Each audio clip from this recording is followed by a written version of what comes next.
suivre avec le canola qui est dans une situation technique complètement différente, beaucoup plus indécise, tiraillée entre un dollar qui s'affaiblit et qui pèse donc mécaniquement sur les cours, et le risque de perte de surface au Brésil de l'autre côté. Tu sais, par la force des choses, on a l'impression que le cours du canola est sur le fil du rasoir en quelque sorte.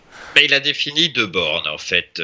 La borne basse c'est 656, c'est un niveau qui a déjà été testé courant de l'été, qui avait provoqué un vif retour des acheteurs, niveau qu'on a travaillé il y a quelques semaines. C'était aussi un précédent support, une précédente résistance en fait dans les années 2013.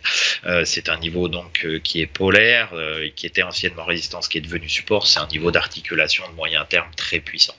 À la hausse, c'est le dernier rebond en fait depuis ce support à 656 qui a permis de définir une résistance aux alentours des 850, 854,80 si je veux être précis. Ce niveau-là, c'est maintenant le dernier sommet descendant au sein de la phase de correction qu'on a entamée courant 2022.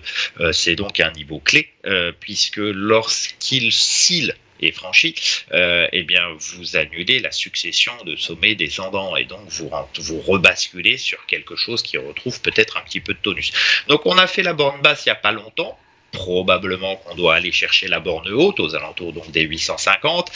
Ça c'est au bémol près que pour l'instant le rebond n'est pas d'une amplitude dingue.